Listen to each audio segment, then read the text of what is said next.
عزیز دوستوں، بزرگوں اور بھائیوں، اللہ تبارک و تعالی اس دنیا کے اندر بہت سارے لوگوں کو منصب اور مقام عطا فرماتا ہے۔ بہت سارے لوگ ایسے ہوتے ہیں جنہیں اللہ تبارک و تعالی زندگی میں بڑے بڑے مواقع عطا کرتا ہے۔ وہ چاہیں تو اس موقع سے اپنے ذاتی مفادات حاصل کریں اور چاہیں تو ان اچھے مواقع کو ملت کی، مذہب کی، قوم کی خدمت کے لیے وقف کر دیں۔ کچھ لوگ ایسے ہوتے ہیں کہ جو کسی مقصد کے حصول کی طرف سفر تو کر رہے ہوتے ہیں، لیکن اس کے پیچھے زیادہ تر ان کے ذاتی مفادات کار فرما ہوتے ہیں، اور وہ اپنے دنیاوی مقاصد کے لیے، اپنے اور اپنے خاندان کے دنیاوی فوائد کے لیے کوشش کر رہے ہوتے ہیں۔ ایسے لوگ بھی محدود رہ جاتے ہیں، ان کی سوچ بھی محدود رہ جاتی ہے، اور کئی دفعہ کچھ تھوڑی دیر کے لیے ان کے نام ابھرتے ہیں اور پھر ہمیشہ کے لیے دب جاتے ہیں۔ کچھ لوگ ایسے ہوتے ہیں جو زندگی کے اندر اللہ کے لیے، اللہ تعالیٰ کی رضا کے لیے، رسول پاک صلی اللہ تعالیٰ علیہ وسلم کی خوشنودی حاصل کرنے کے لیے، دین کی، ملت کی، ملک کی سربلندی کے لیے آگے آنا چاہتے ہیں۔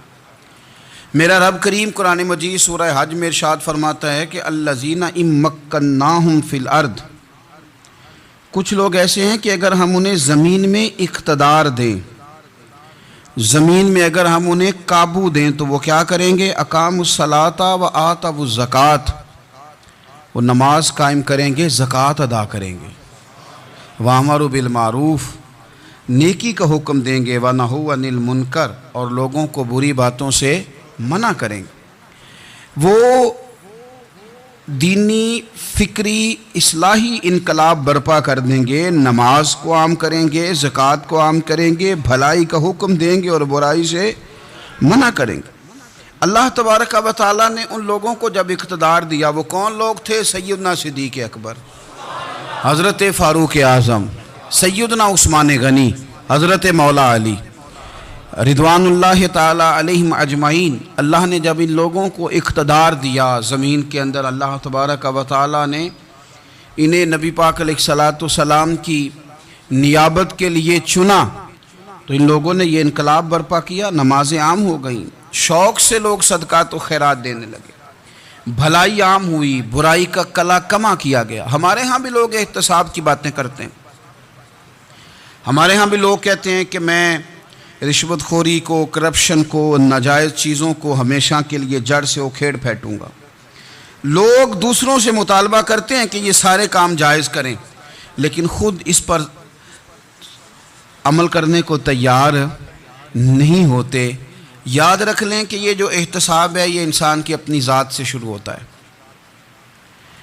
آپ جب نظام احتساب دنیا کے اندر مستحکم کرنا چاہتے ہیں تو اس میں پھر آپ کو اپنی ذات کو سامنے پیش کرنا پڑے گا۔ آج ہم بات کرنے جا رہے ہیں سیدنا فاروق اعظم رضی اللہ تعالیٰ عنہ۔ تو جناب عمر فاروق رضی اللہ تعالیٰ عنہ کا جو نظام احتساب ہے، انہوں نے اس کو گھر سے شروع کیا تھا، اپنے آپ سے اس کا آغاز فرمایا تھا۔ ہمارے ہاں یہ ہوتا ہے کہ جس بندے کے اکاؤنٹ میں اچھے خاصے پیسے ہیں، وہ بل جمع کرانے جائے تو اسے لائن میں نہیں لگنا پڑتا، مینیجر صاحب اسے آگے بلا لیتے، تو وہ بعد میں کیا کہہ رہا ہوتا ہے؟ کہتا دیکھو اللہ نے کتنی عزت دی ہے، مجھے لائن میں نہیں لگنا پڑا۔ بھائی لائن میں لگنا تو آپ کا یہ تھا کہ آپ سمجھتے کہ سارے مسلمان ہیں، مومنین ہیں، برابر ہیں، تو میں کسی کو تکلیف میں مبتلا نہ کروں۔ جب آپ آگے چلے گئے تھے تو آپ نے بہت سارے لوگوں کا حق مارا تھا، وہ لائن میں جو لگے ہوئے تھے ان کا وقت لمبا ہو گیا تھا۔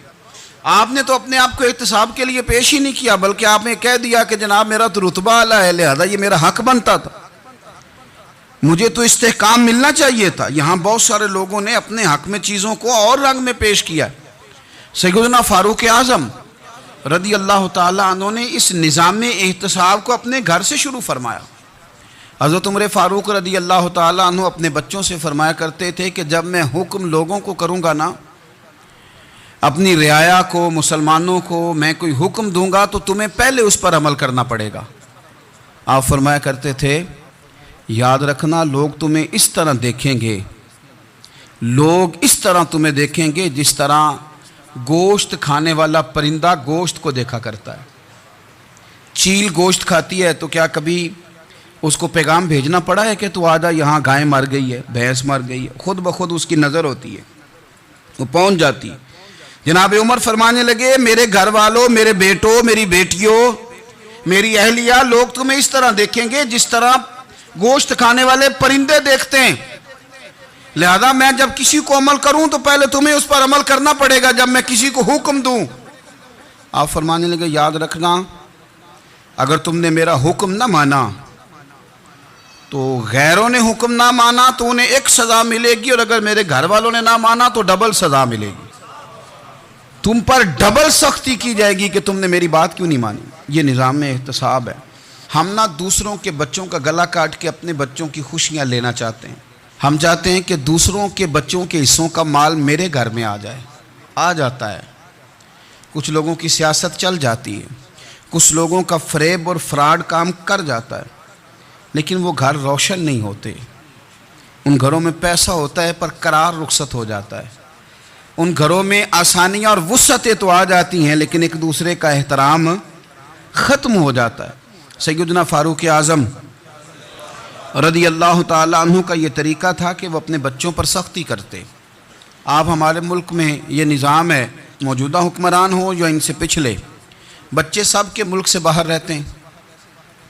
یہاں رہتے ہیں تو محلات میں, باہر جاتے ہیں تو بڑی بڑی آسائشوں میں. ان کے بچوں کے لیے قانون بھی الگ سے ہیں, قاعدے بھی الگ سے ہیں, اور ہمارے ملک کے اندر تو ایک باقاعدہ پروٹوکول کا سسٹم ہے. اس سسٹم سے گزر کر بڑے بڑے لوگ چلنا پسند کرتے ہیں. ہمارے زمانے میں بھی کچھ چیزیں سرکاری ہوتی ہیں خالص, لیکن عجیب نظام ہے نا, ہر چیز کا کرایہ بڑھ جاتا ہے, سرکاری دکان کا نہیں بڑھتا. باقی دکانیں 5-6 سال کے لیے ملتی ہیں, سرکاری دکان پہ آپ قبضہ کرنا چاہیں تو پورے 100 سال کے لیے مل جاتی ہے. چونکہ یہ عام عوام کی پراپرٹی ہے تو اس کے ساتھ جو مرضی کو سلوک کرے. ایک سرکاری چراگاہ تھی جس کے اندر جانور چرا کرتے تھے. ہمارے ہاں بھی پنجاب میں کچھ جگہیں ہوتی ہیں تو ہم لوگ کہتے ہیں شام لاٹ ہے. سرکاری چراگاہ میں جانور چرا کرتے تھے. حضرت عمر فاروق رضی اللہ تعالیٰ عنہ کے صاحبزادے سیدنا عبداللہ ابن عمر رضی اللہ تعالیٰ عنہ نے بھی ایک اونٹ خرید لیا. تو سب لوگوں کے جانور سرکاری چراگاہ میں چرتے تھے, آپ نے بھی اپنا جانور وہاں چرنے کے لیے, کھانے پینے کے لیے چھوڑ دیا. وہ جب اونٹ آیا تو پتلا تھا, کچھ دنوں کے بعد وہ فربا ہو گیا, طاقتور ہو گیا, موٹا تازہ ہو گیا.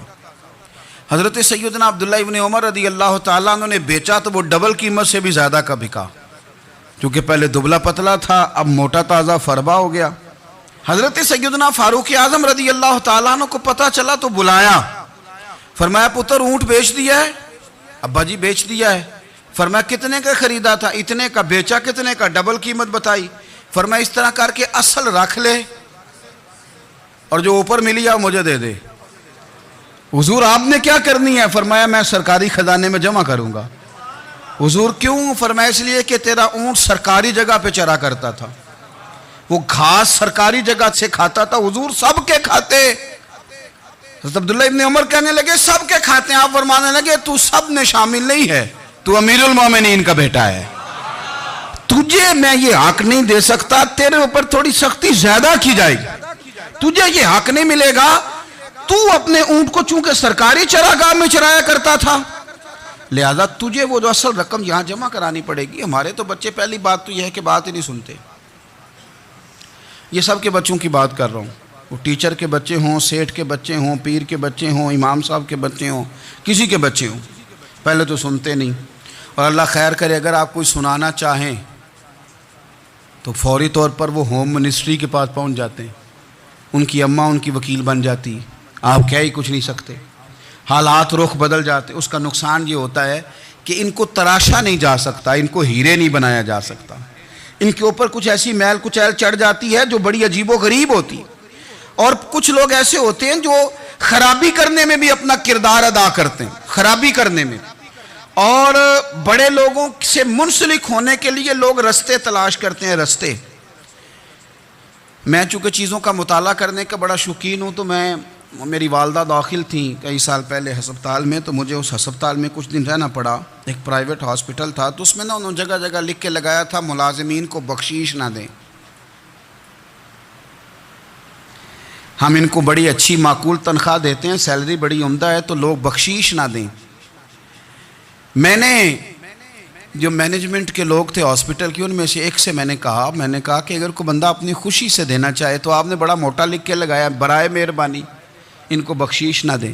اس نے بڑی قیمت، سادہ آدمی تھا پر میری بڑی اس نے مجھے بات بتائی، مجھے نفع ہوا.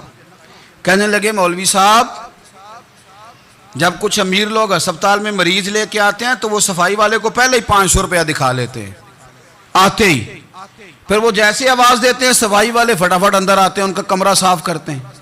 تو سارے تو بیچارے اتنے مالدار نہیں ہوتے کہ آتے ہی پہلے کام والے کو 500 دیں. پھر نقصان کیا ہوتا ہے کہ یہ جن کی ذمہ داری ہے بہت ساری ڈیوٹیاں کرنے کی، یہ ڈیوٹی نہیں کرتے. یہ پلٹ کے ان کے طرف دیکھتے ہیں جن کے گھر سے سالن صحیح آتا ہے، ادھر ان کی توجہ زیادہ ہو جاتی ہے. جو نوٹ ان کو زیادہ دکھاتے ہیں، جو پھل لے کے آتے ہیں تو آدھا ان کو دیتے ہیں. تو ہم یہ کہتے ہیں یہ کام ہی نہ کرو، یہ اپنی تنخواہ پہ کام کریں تاکہ ہر آنے والے کا درد سمجھیں، ہر ایک کو یکساں یہ سروسز فراہم کریں. تو ہم یہ کام کرتے ہیں. ہم ایم پی اے کے اور کسی سے ہمارا تعلق نہ بنے تو ہم جناب اس کے ڈرائیور سے ہی تعلق بنا لیتے ہیں. ہم وہ جو آپریٹ کرنے والا ہوتا ہے ٹیلی فون، اسی سے بڑا تعلق بناتے ہیں، اس کو مٹھائی کا ڈبہ جلدی پہنچا دیتے ہیں. تو اسی طرح سے بڑے لوگوں کی اولادوں کو بگاڑا جاتا ہے. حضرت عاصم بن عمر رضی اللہ تعالیٰ عنہ، یہ سیدنا فاروق اعظم کے بیٹے تھے. مصر گئے تو لوگوں کو پتا چلا حضرت عمر کے بیٹے آئے. لوگوں نے تحفے دیے، بڑی بڑی چیزیں آپ کو دی. حضرت عمر کا بیٹا آیا، بڑے گفٹ دیے. تو صاحبزادے واپس آئے تو ان کے پاس بڑے تحائف تھے. سیدنا عمر فاروق رضی اللہ تعالیٰ عنہ نے دیکھا تو فرمایا ادھر لانا تحفے. کہا بھائی لوگوں نے مجھے دیے ہیں. فرمایا تو نے کیوں بتایا تھا کہ میں امیر المومنین کا بیٹا ہوں؟ کہا حضور ان کو ویسے ہی پتہ چل گیا.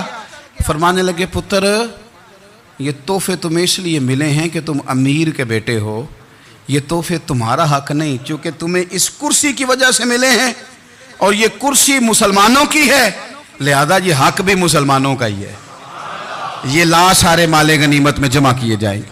آپ اپنے گھر سے جب احتساب شروع کرتے ہیں، اپنے گھر سے، اور یہ یاد رکھیں یہ جو لوگ آتے ہیں آپ کے بچوں کو نوازنے کے لیے، یہ انہیں خراب کرتے ہیں، بگاڑ پیدا کرتے ہیں، یہ عجیب و غریب سی چیزوں میں مبتلا کر دیتے ہیں. بچوں کا نقصان ہوتا ہے کل کلام. پھر جو شاپر اچھا لے کے آئے پیر صاحب کے بچے ذرا اس سے پیار سے ملتے ہیں، نقصان ہو جاتا ہے. یہ دستے نگر ہو جاتے ہیں، یہ لوگوں کی طرف جیتے ہیں، دوسروں پہ ڈیپینڈ کرنے لگتے ہیں. حضرت ابو موسیٰ اشعری رضی اللہ تعالیٰ عنہ نے پہلے تو ایک قلین بڑا سونا تھا، تو آپ نے حضرت عمر کے گھر بھیج دیا کہ چلو ان کے گھر میں ان کی اہلیہ بچھا لیں گی. کہیں سے تحفہ آیا. پھر وہ جس کمرے میں مال غنیمت اور خزانہ رکھا جاتا تھا اس کی صفائی کر رہے تھے تو ایک دینار مل گیا. تو وہ دینار بچے سارے جا رہے تھے تو ان میں سے حضرت عمر کے ایک بیٹے کو چھوٹے کو بلایا اور بلا کے کہا پتر یہ دینار لے لو. حضرت عمر نے دیکھا کہ بیٹے کے ہاتھ میں دینار بھی ہے اور گھر میں قالین بھی ہے. ایک موقع پہ وہ قالین گیا، ایک موقع پر بچے کو ایک دینار دیا. تو حضرت عمر اپنی اہلیہ سے پوچھنے لگے یہ کہاں سے آیا قالین؟ کہا جناب ابو موسیٰ اشعری رضی اللہ تعالیٰ عنہ نے بھیجا ہے. بیٹے سے پوچھا دینار کہاں سے آیا؟ کہا مجھے انہوں نے ہی دیا ہے.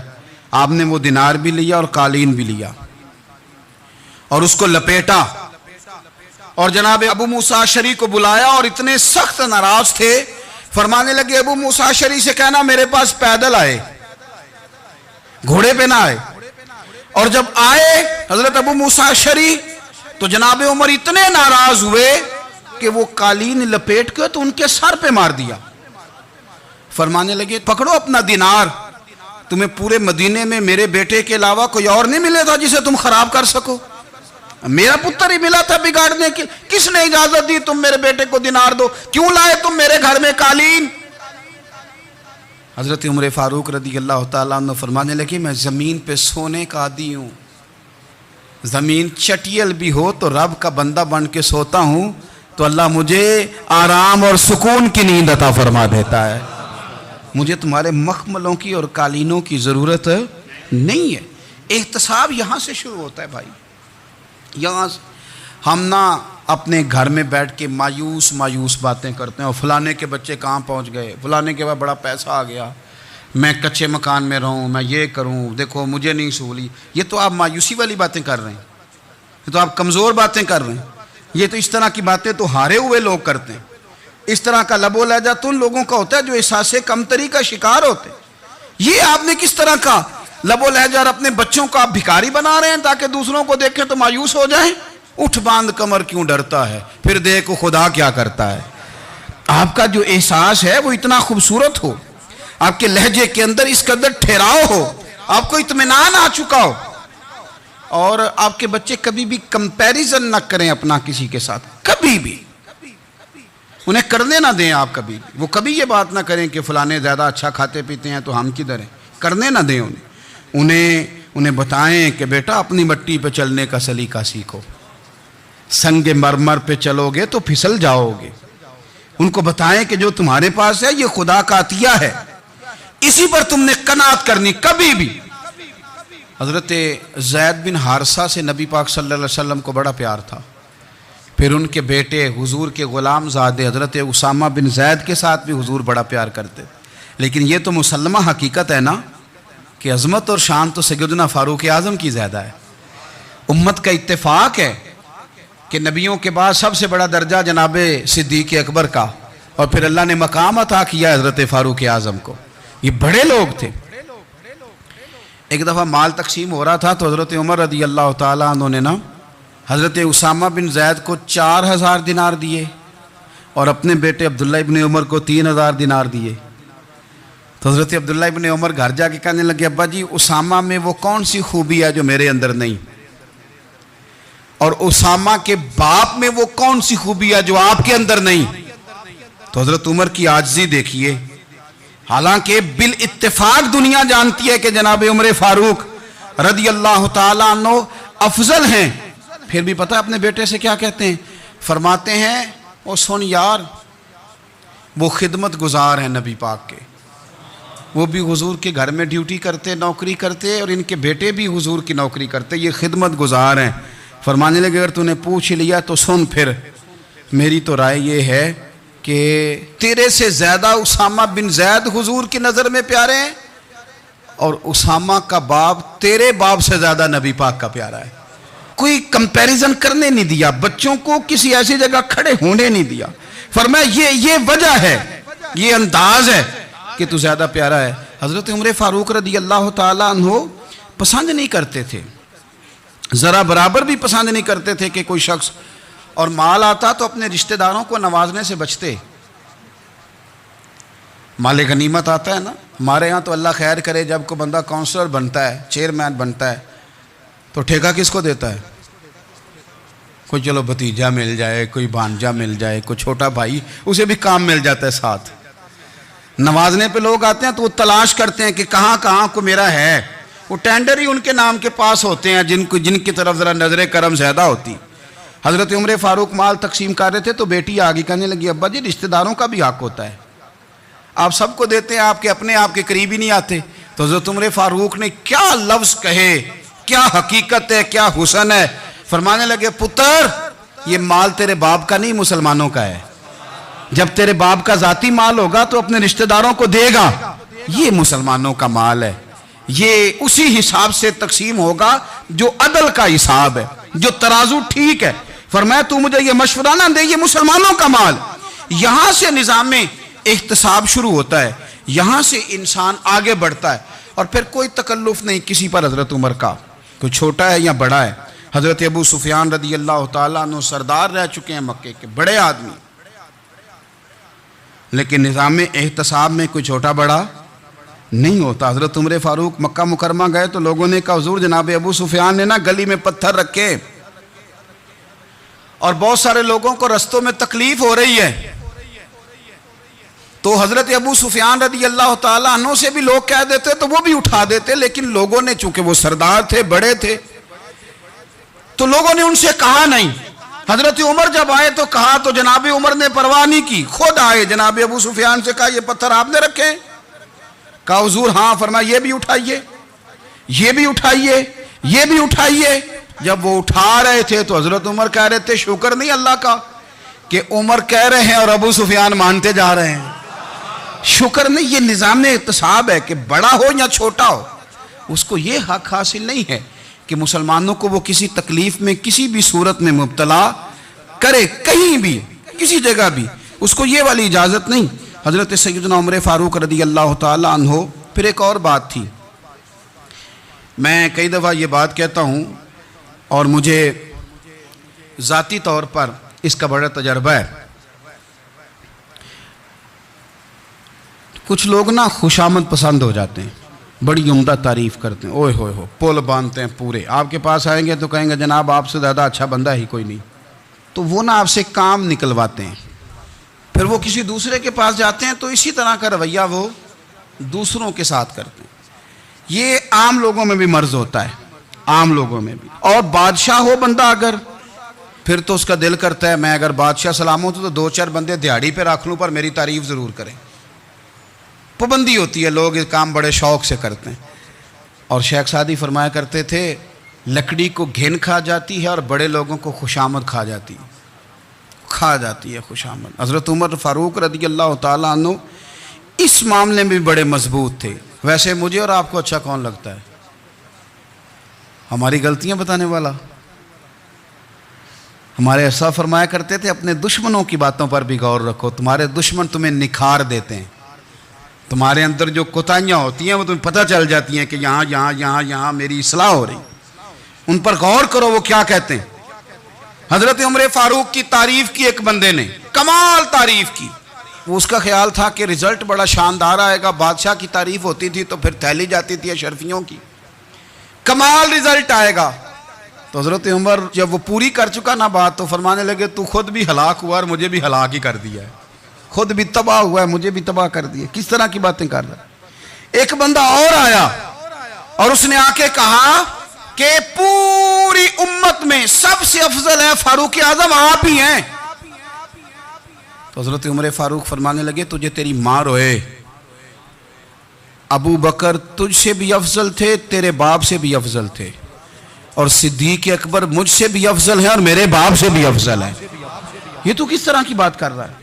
یہاں ہر شے ہضم نہیں ہو جاتی, فوری طور پہ لوگ ڈکار بھی پورا نہیں لیتے. قرآن مجید نے کہا فَلَا تُزَكُّوا أَنفُسَكُمْ هُوَ أَعْلَمُ بِمَنِ اتَّقَىٰ. اپنے منہ سے نہ کہو میں پاک صاف ہوں, اللہ زیادہ بہتر جانتا ہے کہ تم میں سے پرہیزگار کون ہے.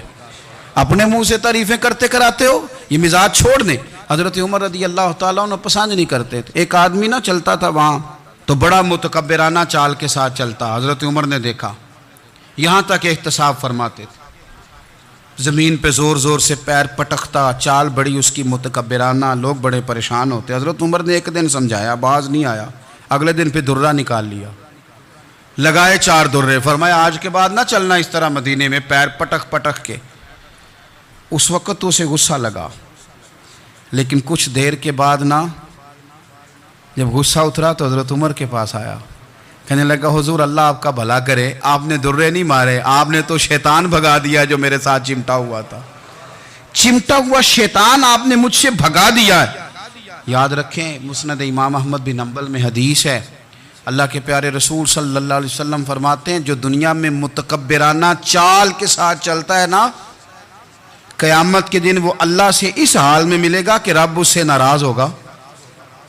متکبرانہ چال سے نہیں چلیں گے. تو حضرت فاروق اعظم رضی اللہ تعالیٰ عنہ کا یہ طریقہ تھا کہ آپ خیال کرتے, اور پتہ کس طرح کا آپ کا مزاج تھا. فرماتے تھے تقسیم کرو, دوسروں کا بھی خیال رکھو. جس طرح بندہ دیوانہ وار نہیں لوگوں کا خیال رکھتا کہ بندہ بگڑے کوئی نہ, دیوانہ وار. کچھ لوگ تبلیغ کرتے ہیں رسمی, اور کچھ لوگ ایسے ہوتے ہیں جو لوگوں کی اصلاح میں دیوانے ہو جاتے ہیں. ان کی خواہش ہوتی ہے یہاں بھی بندہ ٹھیک ہو جائے, یہاں بھی بندہ ٹھیک ہو جائے, یہاں بھی بندہ ٹھیک ہو. کچھ لوگ کڑی نگرانی کرتے ہیں کہ انسان بگڑنے نہ پائے. حضرت عمر فاروق رضی اللہ تعالیٰ عنہ نا گوشت والی دکان کے پیچھے جا کے بیٹھ گئے کئی دنوں تک. وہ کہنے لگا حضور یہاں کیا ہے؟ فرمایا تو اپنا کام کرنا. گوشت والی دکان پہ بیٹھے, کام کر اپنا, نگرانی کرنے لگے حضرت عمر. پھر آپ نے نا وہ بندے پکڑ لیے. کون؟ جو 2 دن مسلسل گوشت خریدنے آئے. پکڑ کے کھڑا کر لیا، فرمایا تو کل بھی گوشت لینے آیا تھا؟ حضور ہاں۔ فرمایا آج پھر کھائے گا؟ حضور جی۔ تو آپ فرمانے لگے کیا تیرے محلے سے غربت ختم ہو گئی ہے؟